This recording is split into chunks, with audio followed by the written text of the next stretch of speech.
Assassin's Creed Rogue is one of my all-time favorite games, and I play it at least once every year. This time around, I made up a bunch of stupid rules to make it really hard.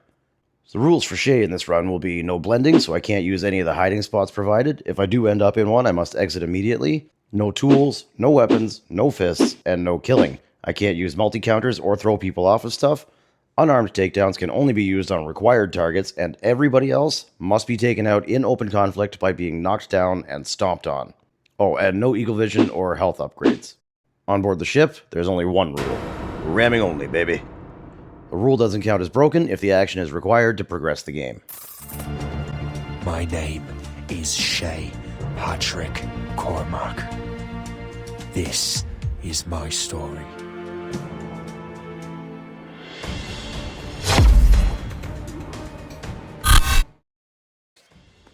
Our story begins back in Shay's college days, specifically that time when he caught his roommate Rick crying in the bushes.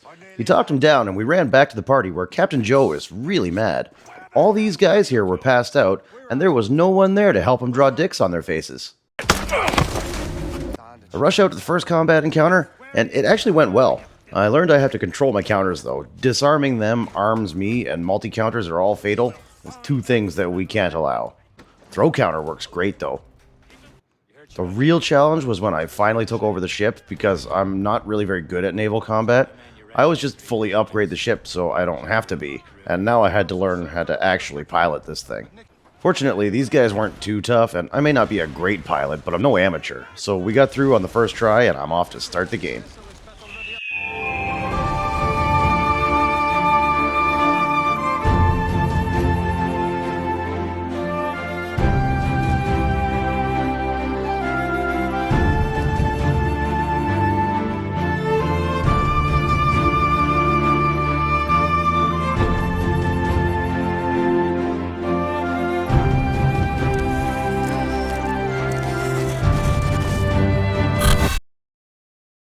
Back at the frat house, Rick and Shay are chopping firewood for the still when they realize they're late for their yacht club meeting, and since everybody left, they figure they'll just steal one of the boats and go do whatever the hell they want. This mission is all about being a pirate. I have to incapacitate and board a ship and then take all their shit. This one gives me a taste of just how tedious this whole run was gonna be. I get another naval encounter and have to take out 5 more ships. They're just gunboats though, so I got through it and Captain Joe starts spewing some hate speech against the NCR.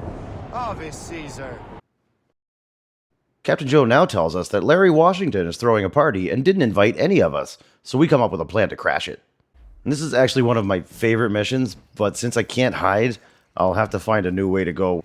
I got up high to look and accidentally synchronized, so starting now, no viewpoints either. But look there. Do you see it? Up here. You ever seen that before? Because I haven't. You go through that arch and over that wall, and there's literally nothing between you and Larry's party. Getting there starts the next phase, and it's a simple matter of climbing up here, and then jumping on him and kicking him in the crotch. After ruining Larry's party, his boys say they want to go, but there's no time for that, so we just bounced. A few months later, we were partying with Captain Joe when we ran out of beer and had to go get more. Shay says he's not buying, because he just loaned Rick his last 20 bucks. Captain Joe says that's fine, he'll buy if Shay drives, because he heard Ed Sheeran is doing a show up the river and he wants to go party. But when we got there, we found out we were lied to, and it was just Sam Smith. So we decided to go smash all his stuff and kick his ass. This fight was pretty hard, but this is where I really started learning the right way to drive the ship. I managed to get behind my target, just keep tapping them until they went down. And then there was this little boat that was faster than mine, kept trying to lead me out of the playable area, so I had to turn around and lure it all the way back to where we started. And once that's dealt with, I gotta get to the island and chase down Sam Smith. And this place caused a lot of problems for me. There are 2 guys with rifles, and if I don't deal with them first, I don't stand a chance. I climbed the tower right away, but the risk of shoving the dude off to his death was too high, so I figured I'd just steal his gun and leave it in a tree somewhere. I ran back to the base of the tower, figuring he'd just follow me down to fight me, but by the time I got back to the ground, he was already aiming at me again. Where the hell did he get that gun from? And of course, I died right after that, and we get a fun moment of Rogue being Rogue. And I get the bright idea to lead them all over to the dock. That way I'm out of sniper range, and they can only come at me one at a time. And that's when I realized that all my boys on the boat were shooting all of them, and I'm pretty sure that's my fault. After a few more reloads, I get through the fight a little quieter, and I absolutely flubbed the takedown. After this whole debacle, it's only fair that it ended like this. After some more drinking, we all decided to go on a road trip to Albany to visit our buddy from high school. We passed my ex-wife's place on the way, and when we get there, we see our boy Benny giving a speech outside town hall. And it all went fine until some dude decided to touch one of the girls in the crowd. I chased him down and shoved my foot up his ass. His dad saw the whole thing and he knew what was up, but he still tried to come at me, so I had to stomp him out too. Later that night, we meet up with Rick's girlfriend for a party at Benny's house, but once we got the beer pong table set up, it started raining pretty bad and nobody showed up, so the three of us did some acid. About a month later, Rick's girlfriend comes by to say her Uncle Delio is getting married in Portugal and everybody's going, but Shay has to promise not to do anything to embarrass her. Not only did he get trashed and walk the aisle like it was his own wedding, he also farted on the cake and kicked some loose boards in the basement, which somehow managed to devastate the infrastructure of the entire city. I just want to say, this is the greatest action sequence in any Assassin's Creed game, but it's not at all relevant to this challenge. I just wanted to be able to show some of it. And once they all get back home, everybody's really mad at Shay for destroying the city and ruining the wedding. He thinks they're overreacting, but they say that was the last straw, and he's no longer welcome on the property. He says, fine, I'll go, but they were all really drunk and didn't realize they were on the edge of a cliff. Everybody assumed Shay was dead, so they all agree they saw nothing. Sometime later, after Shay had dropped out of college, he moved to New York and began earning his living by helping old married guys satisfy their wives. He was just finishing up with his favorite customers when some goons from the local Gigolos union told him he was horning in on their territory. Shay says nuts to that, and we're off to show them who really runs this town. And this is where the game actually starts. When you get to New York, the whole world opens right up, and you can do a lot of really messed up stuff. But enough of that, we got a job to do. I infiltrated this gang headquarters and beat everyone up right away, only to spend the next 15 minutes chasing the leader around and trying to find a way to knock him down. None of my usual tricks would work, but I eventually got lucky when he dropped a smoke bomb and forgot I was still there. Shay's Uncle George happened by later on to ask for some help around the house because his personal care worker Chris was about to be executed. Shay figures they could go help Chris, and Uncle George said whatever as long as his underwear gets ironed. And this part was a pain in the ass because of the timer. The executioner is scripted to pull the lever when I enter his field of vision, dropping the timer to 30 seconds. I can't use the pistol, so I can't shoot the rope, and as far as I can tell, I have to be anonymous to untie him. After a few tries, I found the best way in, and I was able to take out most of the guys. With only a couple of them left, I should be able to beat the timer, so I sprint for the hangman, and Chris fell. I didn't even see it happen. I didn't know what happened. I had to watch the footage back and slow it down. I guess I didn't have to be anonymous after all. Shay and Chris meet up after the fight and immediately become best friends and decide to go steal a boat together. And now they introduce the stalker enemy type, and not having eagle vision makes these guys a little tricky. Good thing I've done this before. I can track them down with the audio and visual cues, and even if I don't, they're easy enough to counter. That sniper on the roof sucked though. He's the furthest from the starting area, and I have to try to get up there first. If I don't, I'm gonna just keep making him shoot his friends. Very next try, though, I got to the sniper quickly and stomped him out. The rest of them went down real easy. And then... I don't know how this happened. I don't even know what I was trying to do here. So I did it all again, and Chris says we gotta go pick up Uncle George and give him a ride to the pharmacy. Uncle George got a little uppity with the cashier and had security chase him out, so we went around back to just rob the place. Their stuff was well protected. Even one of them called in more boys, but after a job well done, he discovered that the kid he was yelling at wasn't lying after all. He'd written down the wrong address and his prescription was at the fort downriver. And now is where I have a little conflict with the rules. I'm not supposed to be using the ship's weapons, but I can't hit the fortifications with the ram. Destroying the fort is a requirement, but the cannons are not. I pondered this for some time until I said to myself, just don't shoot the boats, dumbass. So I finished off the defenses and I wasted no time docking and getting to the war room, but the goons caught up to me. I must have hit a checkpoint though, because when I respawned I was right in front of the door with nobody bothering me, so I just walked right in. Waiting inside was Captain Joe's buddy Charlie and my first boss fight. And this guy sucks. First off, every time I reloaded, I was stuck between two chairs and he started swinging before I could even move. So half the times he would just kill me before I even loaded in. Not only that, I couldn't get far enough away from him to disarm myself before he killed me. I tried every move I had, but the only way possible to deal damage without breaking any rules is smashing him through the barrels and the tables. Okay, so smash him through the barrels and the tables then, right? Well, there aren't enough of them to finish him off. So I danced around with him for 10 minutes trying to think outside the box. I thought maybe I could get him to climb something and fall off, but nothing I could do would knock him down. I even tried to hide from him in this tiny little room, just so I could use a takedown, but he was not having it. There was nothing else I could do. There was no choice to be made. I had to punch him in the face. That punch could be a rule violation, and the cops show up to investigate, but Shay slips right past them out the front door. He gets to head back to New York, and I get to just keep playing the game. We meet up with Uncle George, and he says there's a bar downtown that kicked him out, and he's really mad about it, so he wants us to go trash their brewery. Shay says that sounds like a lot of fun and runs off giggling. This mission is always a lot of fun. There are so many different ways you can do it. Thought I should try to lure all the guys away so that they'll be safe when the vats blow. I probably wouldn't have bothered if I had remembered it wasn't a lethal poison. I also need to point out that I take no responsibility for the deaths of any of these men. We were all running in circles. They all followed me in here as a group. He didn't have to stop behind his whole group and start popping off headshots. It's almost like he had just been waiting for his chance to start picking off his buddies. Anyway, I shattered a couple of his vertebrae, blew up the stills, and ran back to the boys to celebrate. A couple weeks later, we meet up with Timu Morpheus, who says Uncle George forgot to take his pills before he went on his walk, and could be anywhere by now. We found him lost in the woods and ran to help him out. We just have to walk him back to the ship, but the goons from the brewery are here looking for revenge. They've set up an ambush ahead, so we have to be careful. This is one of my top favorite missions in the entire series, and probably the only one in this game that's actually difficult. And now even more so, because I need all of the things that I'm not allowed to have.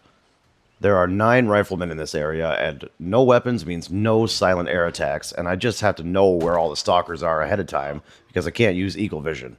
Most of the snipers can see each other, so if you piss one off, the rest are going to know. If you get all 9 of them shooting at you at the same time, there is 0 chance for survival, especially when you can't pull in a human shield. They're all required targets, so takedowns are a legal move on them, but I want to know just how hard we can make this, so I tried a couple times to get each one in open conflict. It can be done if you stick to the route, but you need a little more patience than what I have. And this went on for about an hour and a half. Most of the resets weren't even a result of a death or a broken rule either. Sometimes I just thought I could do it cleaner. I really liked the next mission though, so when I was ready to move on, I put in that finishing effort you'd expect in a challenge run, and I took them all down. Back at the ship, the new personal care worker Kenny tried to apologize for forgetting the pills, but Uncle George very respectfully told him that we understand it was just a mistake, and mistakes do happen, but unfortunately, we're still going to have to let you go. Kenny didn't take it very well. We dropped Uncle George off at home and went on a beer run. While looking for a bathroom, Shay overhears that a group of terrorists are trying to take over a nearby village, so we're off to whip some ass. And another of my all-time favorite missions, this one isn't as difficult as it seems at first, so we're adding a no casualties stipulation for hostage situations for the rest of the game. I can only attack 1 gunman at a time, so any group with 2 means a hostage dies as soon as I show up. I had a look around though and noticed most groups only had 1, so it's just a matter of stealthing my way over to them. Really messed up here though. None of these guys are required targets, and I was using takedowns on all of them. I didn't realize my mistake until much later, but as soon as I did, I replayed the mission and did it right. It's still easy to do this using open conflict. You just have to make sure you take out the guy with the gun first. The hostages you release will start knocking out the patrolling goons, leaving you free to just move on to the next group. After defeating an entire terrorist cell, this old lady finally shows Shay to the bathroom, and now we can get all this beer back home. While we were loading the fridges, Uncle George went out to yell at the neighbors, and a very disgruntled Kenny showed up with his boys to riot. We got a good old-fashioned rumble in the park, and Shay said, "That's it, this prick's getting a stomping." That's one more thing I love about this game. All the boss fights get their own unique action sequences, and this one is a chase through the burning fort. There are heavy guns mounted all over the fort, and what you're supposed to do is just mow everyone down and call it a day. But not this time. Getting him to stand and fight is easy, but I ran into the same problem as with Captain Joe's buddy Charlie, where I couldn't damage him. I was sure there had to be a way to knock him down in an area like this. Like, there's got to at least be a ladder somewhere. I'd tried a few times in a few ways, but it was going nowhere and it was getting late. Probably best to just quit, come back fresh another time. So during my time away, I would occasionally think of different ways I could try to get him, and I figured out that my best bet would probably be to take out all the French soldiers first. Then I could hide and I could sneak up on him and use an unarmed takedown. The time came and I loaded up the game and I was right back in the fort and I was on his ass. As we rounded a corner, he, exploded. Believe you confessed me, traitor. I wasn't quite sure what to do. I really wanted to take him down myself, but, like, I didn't kill him. I didn't even really know what happened. But at times like this, it's usually a safe bet that Uncle George is probably in some kind of trouble, so I just bailed and ran back to his house. Turns out he fell asleep with the iron on again and was trapped in the inferno. Shay was able to rescue him though, and everything just went back to normal. Until a few weeks later, when Shay's mom's new boyfriend Sean comes by to tell us Uncle George died in a laundry fire.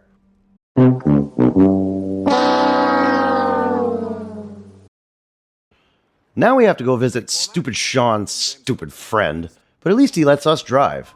Normally this mission is a lot of fun because we get to pilot a galleon into battle, but it doesn't even have a ram on it. It's the slowest and least agile ship in the game, and my target is an identical vessel that's allowed to use all its weapons. That makes it mathematically impossible for me to win. This mission pushes you really hard to use the mortars, and I figured that since I've spent almost 2 hours already chasing these little boats around in circles while the big guy shoots me, and since it's not even my ship, whatever, I'll go mortars only.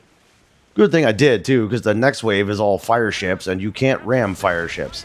Their only method of dealing damage is colliding with your ship. So I just hurried up and finished it, and I got as far away from Sean as possible. We went to talk to Rick's girlfriend's Uncle Delio about sending some goons after Sean, but he's still mad about us ruining his wedding, so he just took the money and ran off, and now we have to chase him down and give him a whooping.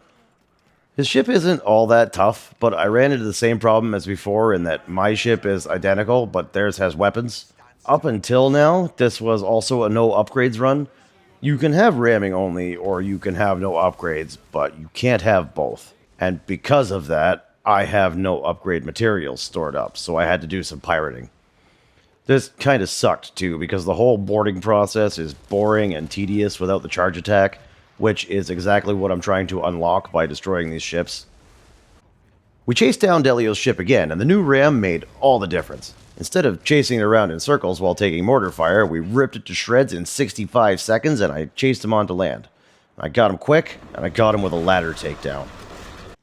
A ladder takedown is when you wait for him to start climbing the ladder, then slide down onto his head. He'll stagger and lose sight of you for just long enough to hit a stealth attack. When you can pull it off, it looks really great, and this one was beautiful. And I wasn't recording. I had to start the entire memory over again. So we decided that everybody's getting beat up now. And beat we did until we got back to where we left off. I took the long way around and systematically removed all of his boys from the fight, and then I ran up and clobbered him in the back of the head with a clothesline. I couldn't get Shay to spit on him on the way out, but at least we're back to the story. Back in New York, we catch up with Timu Morpheus again, who says that Rick's girlfriend has sent some of her uncle's goons after us. Of course, Sean dips, and now we gotta do all the work. So naturally, I kicked both these guys square in the taint and took their shoes.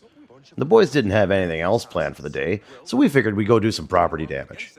I took some time before starting this one to plan it out first. I'm quite familiar with this mission. I knew I'd have to blow up the walls, and that I can't do it myself. I figured I'd probably have to trick a guard into shooting a powder keg. So I ran straight to a keg and placed it in front of the wall, and while just checking one more time to see if I could ignite the keg without a tool, I learned that these are not just destructible walls. They're also doors, and I can just open them. We hop the fence and through the backyard so the cops won't spot us, and Shay swears he saw Sean kissing some dude here. We chase after the guy, but he gets away before we can get a good look at him. We somehow run up into the middle of a turf war, so this is a perfect opportunity to break into that house over there and start taking some stuff. We get up on the roof, and Shay is shocked and delighted to find out Rick's girlfriend lives here. She's super excited to see him too, so he drops in to say hi. They hashed it all out, and it was just like back in college. They get in a party mood and decide to do some acid for old time's sake, but then sadly, she has a freak out and takes off running. Now we gotta go find her and bring her down. It's a fun chase sequence, but the best way to avoid a smoke bomb is just stay at ground level. We soon find her in an hysterical state and have no choice but to tackle her to the ground, and just before I can stomp on her, this man bravely intervenes. None of these other guys want to be a hero though, so she's next. We're pretty sure she'll be fine. Shay's gonna sleep this off, then go buy a new hat. We go looking for a party to show off our sick new lid, and we hear one going on across the water and decide to go check it out. We found out it's just Sean's loser friend throwing a kegger for 40-year-olds. Most of the guys were passed out by the time we got there, so we just beat up the rest of them and took off running when we got a message from Captain Joe. It says that chokehold really did a number and it's all our fault that Rick's girlfriend woke up stupid. Shay says let's just go knock him out, he's a prick anyway. And off we go. We gotta get through his fleet first, and the strategy was solid. Take out the little guys, then get the brig to board us so we can heal up, and then take down the big guy. It didn't, however, take long for me to notice that my damage output to intake ratio just wasn't sustainable. Following each charge attack, there's a cooldown period which also affects your ability to brace and negate damage, and all of that means that almost every charge attack leaves me broadside and vulnerable. It was time for some upgrades. I did a little pirating on my way to get the elite plans because I was going to need money. The elite ram is behind this ice wall, and the only way to get it is the grenade launcher, and I'm not allowed to use the grenade launcher. I actually came here a few times during the run and stared longingly at this very wall. As for materials, however, I'm not doing that again. We all know, yes, you can do this piracy stuff by ramming only. There's nothing to prove here, so we're going to go abuse an exploit. And this is a very simple exploit to pull off, and I prefer the one near Nerepis in the furthest southeast corner of the North Atlantic.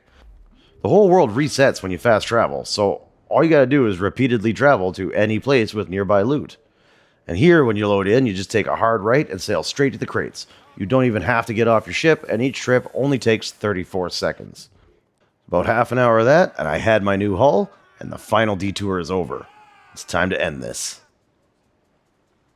I got back into the battle, and I followed the strategy, making sure to bump off all the little guys first. The only downside is that there's no guarantee the brig is going to board us, so I just went right for the frigate.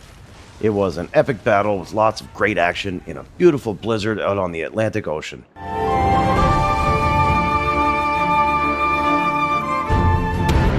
Then the brig finally boarded us and this phase is over. Captain Joe's ship approaches, and this is the showdown they've been waiting for since that time they dated the same girl in high school. We smashed his shit up a bit and then headed over to talk to him. He didn't seem interested in talking, so we put the fear of God into a bunch of his boys. And I got sight of him, and I told him to chew floorboard and hit him with the old Jefferson Memorial. In between grunts, Captain Joe tells us that Rick wants to talk, so we set sail across the Atlantic to at last confront our old roommate. We pull up to where he's staying at, and Sean decides he's gonna come too. I shall accompany Shay. Yay. Since this is the last mission, I gotta make sure each enemy gets to taste the boot, no matter which end it starts at. Shay gets a genius idea and starts trashing the place behind him, but that prick Sean is persistent.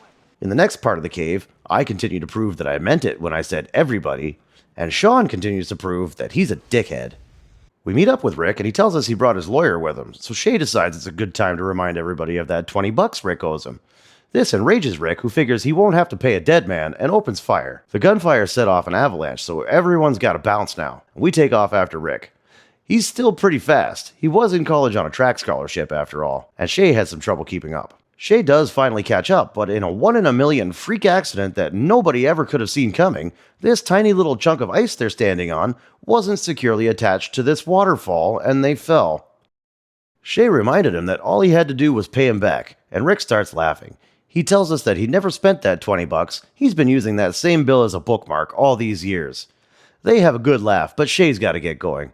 He heads back to the ship where he thinks he saw Sean making out with Rick's lawyer. They pretend they weren't doing anything, and we all board the ship to leave. Sean gives a big speech about friendship and bonding and suggests they all go on more adventures together. Shay told him to pipe down or he'll be swimming home.